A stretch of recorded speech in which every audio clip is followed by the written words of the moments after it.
तो आइए दोस्तों, स्वागत है वीकेएस न्यूज में। तो आज 22 सितंबर 2020 मंगलवार का दिन हो चुका है। तो बात करेंगे छत्तीसगढ़ की आज की दिन भर की ताज़ा खबरों, ताज़ा अपडेट के बारे में। तो वीडियो को लास्ट तक जरूर देखना दोस्तों, ताकि कोई भी बड़ी अपडेट छूटने न पाए। और वीडियो को लाइक, शेयर और चैनल को सब्सक्राइब जरूर करना, ताकि आपको इसी तरह से जुड़े ताज़ा वीडियो डेली मिलते रहे। तो अभी एक बड़ी खबर निकल कर आ रही है। कोरोना में नवरात्रि, 6 फीट से ऊंची मूर्ति, 15 फीट से बड़ा पंडाल, प्रसाद और चरणमृत वितरण नहीं, आगे जानेंगे पूरी जानकारी।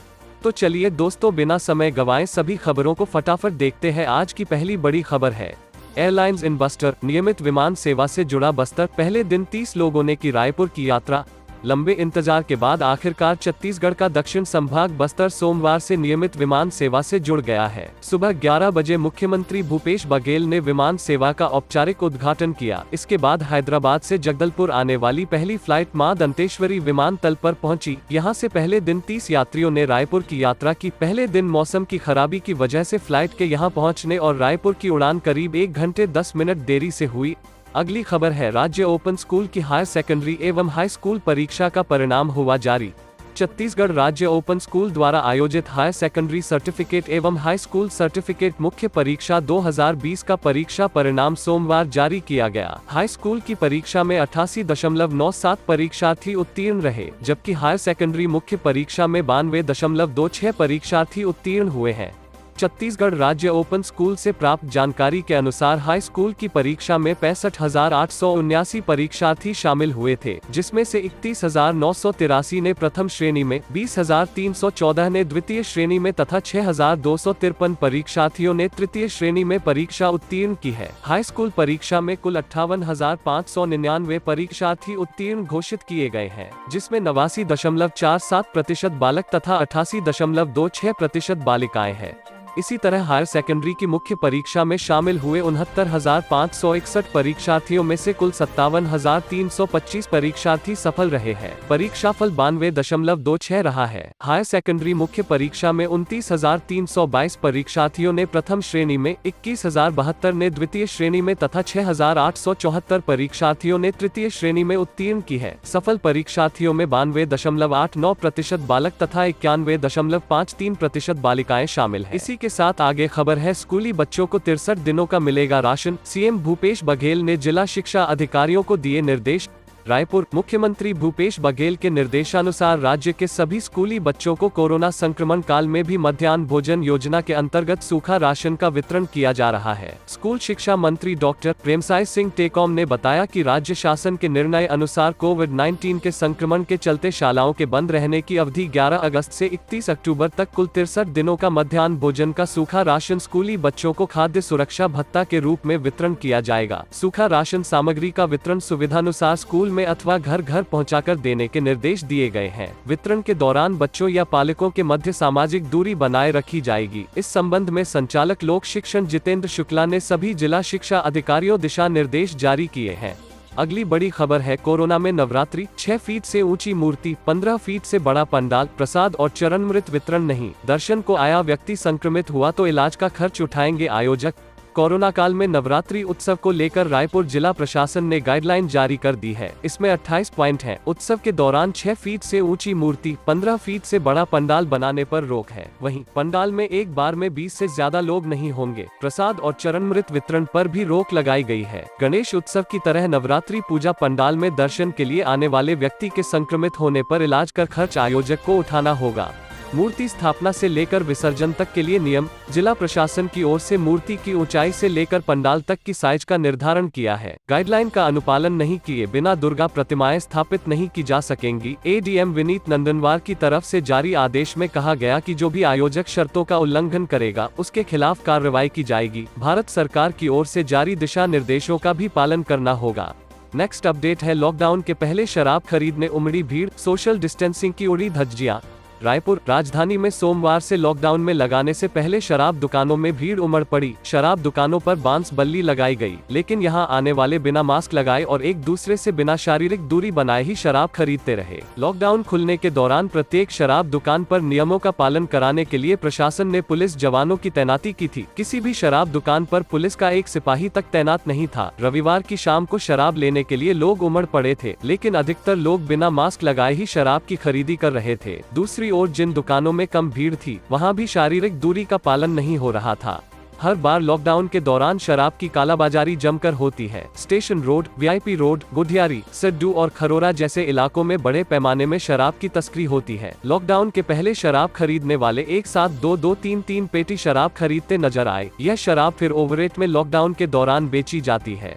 इसी के साथ अगला खबर है, हर मेडिकल छात्र को 3 महीने सरकारी अस्पताल में काम करना होगा अनिवार्य। मेडिकल काउंसिल ऑफ इंडिया ने बनाया नियम। दिल्ली, अब मेडिकल छात्रों को सरकारी अस्पताल में अपनी सेवाएं देनी ही होंगी। इस बारे में मेडिकल काउंसिल ऑफ इंडिया ने नया नियम बना दिया है। मेडिकल काउंसिल ऑफ इंडिया के बोर्ड ऑफ गवर्नर्स की मीटिंग में सभी पोस्ट ग्रेजुएट छात्रों के लिए सभी मेडिकल कॉलेजों या संस्थानों में एमडी और एमएस करने के लिए नए नियम बनाए गए हैं। नए नियम के मुताबिक देश के जिला अस्पतालों में इन छात्रों की 3 महीने के लिए तैनाती की जाएगी। ये अनिवार्य होगा। ये रोटेशन पोस्ट ग्रेजुएट डिग्री के तीसरे, चौथे या 5वें सेमेस्टर में होगा। इस रोटेशन कार्यक्रम को जिला रेजिडेंसी प्रोग्राम DRP कहा जाएगा। नया नियम में पीजी बैच में शामिल होने वाले छात्रों पर लागू हो जाएगा। मेडिकल काउंसिल का मुख्य उद्देश्य स्नातकोत्तर छात्रों को जिला स्वास्थ्य प्रणाली से रूबरू कराना होगा। इसके साथ ही जिला अस्पताल में मिलने वाली स्वास्थ्य देखभाल सेवाओं से मेडिकल छात्रों को परिचित कराना और वहां लागू होने वाली योजनाओं को आम जनता तक पहुंचाने में मददगार बनाना भी होगा। साथ ही अगली बड़ी खबर है, NHM के सभी संविदा कर्मचारियों को नियमित करे सरकार। विष्णु लोधी, डोंगरगढ़, कोरोना की वैश्विक महामारी की लड़ाई में अहम भूमिका निभा रहे NHM राष्ट्रीय स्वास्थ्य मिशन संविदा कर्मचारी अब सरकार से नियमित करने की मांग कर रहे हैं। इनकी इस मांग पर कल सोमवार को जनता कांग्रेस छत्तीसगढ़ जे के कार्यकारी जिलाध्यक्ष विष्णु लोधी ने कोरोना महामारी को ध्यान में रखते हुए विज्ञप्ति जारी कर जिला एवं सभी ब्लॉक मुख्यालय में हड़ताल पर बैठे उन सभी संविदा स्वास्थ्य कर्मियों को अपने और अपने पार्टी का समर्थन दिया है। उन्होंने कहा कि संविदा कर्मचारी अपने दायित्वों का पूर्ण पालन कर रहे हैं, जिसको लेकर सत्ताधारी पार्टी कांग्रेस को अपने जन घोषणा पत्र में किए गए वादे को पूरा करने का अब समय आ गया है।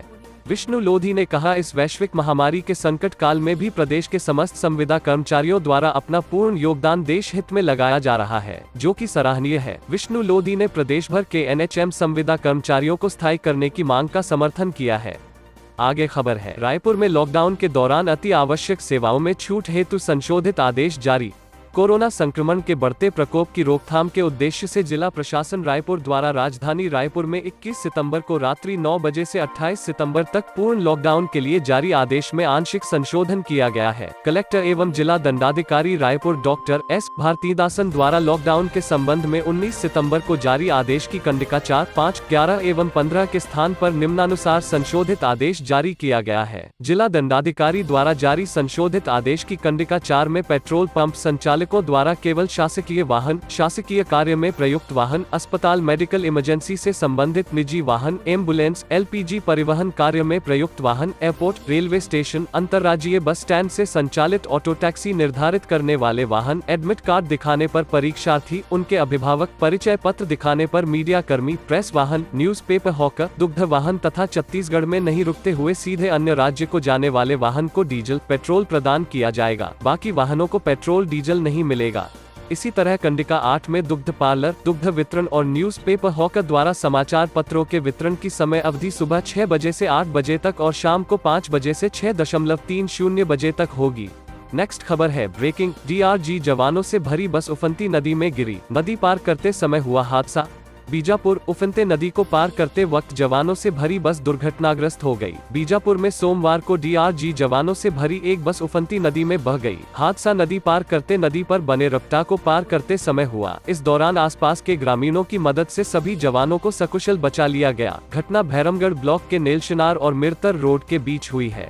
हादसा होते देख आसपास मौजूद ग्रामीण बचाने के लिए पहुंच गई। तब तक कई जवान बस से किसी तरह बाहर निकले और साथियों को बचाने की जद्दोजहद शुरू हुई। जवानों ने कड़ी मशक्कत से अपने अन्य साथियों को बचा लिया है। हादसा होते देख आसपास मौजूद ग्रामीण बचाने के लिए पहुंच गई। तब तक कई जवान बस से किसी तरह बाहर निकले और साथियों को बचाने की जद्दोजहद शुरू हुई। जवानों ने कड़ी मशक्कत से अपने अन्य साथियों को बचा लिया है। अगली खबर है, कोविड से लड़ेगा 6000 युवा स्वयंसेवकों का कैडर युवोदय के रूप में जागरूकता लाने में अहम भूमिका। यूनिसेफ द्वारा बस्तर जिला प्रशासन के साथ मिलकर 6000 युवा स्वयंसेवकों का एक कैडर बनाया जाएगा। यह कैडर कोविड महामारी के खिलाफ जंग में और लोगों में इस महामारी के प्रति जागरूकता लाने में अहम भूमिका निभाएगा। यह अनूठी पहल युवोदय के रूप में जानी जाएगी। इसका मुख्य उद्देश्य युवाओं और किशोरों की शक्ति और क्षमता को सही दिशा देते हुए ग्रामीण क्षेत्रों में सरकारी कार्यक्रमों का समर्थन करना है, जिससे आजीविका, स्वास्थ्य, पोषण, शिक्षा, स्वच्छता और कृषि जैसे क्षेत्रों में बड़ा सकारात्मक बदलाव लाया जा सकता है। स्वयंसेवक स्वास्थ्यवर्धक व्यवहार को बढ़ावा देंगे, परिवारों में कोविड की रोकथाम के बारे में जागरूकता पैदा करेंगे और यह भी सुनिश्चित करेंगे कि छात्रों को समुदाय स्तर पर प्रतिदिन 1-2 घंटे के लिए सीखने की सुविधा मिले। बच्चों का संपूर्ण टीकाकरण सुनिश्चित करने में और अनीमिया की रोकथाम हेतु महिलाओं और बच्चों को आयरन टैबलेट की खुराक देने के कार्य में भी युवोदय स्वयंसेवक फ्रंट लाइन कार्यकर्ताओं की मदद करेंगे। नेक्स्ट अपडेट है तबादला। छत्तीसगढ़ के 11 IAS अधिकारियों के विभाग बदले, डिप्टी कलेक्टर और राज्य पुलिस सेवा के अफसरों का भी हुआ ट्रांसफर। प्रदेश सरकार ने अपनी प्रशासनिक टीम में कसावट लाने के मकसद से कुछ बदलाव किए हैं। किसी अधिकारी को नई जवाबदारियां दी गई हैं तो कुछ को पुरानी जिम्मेदारियों के साथ नए विभागों की कमान मिली है। सोमवार को आई लिस्ट में 11 IAS अधिकारियों अलग अलग जिम्मा सौंपा गया है।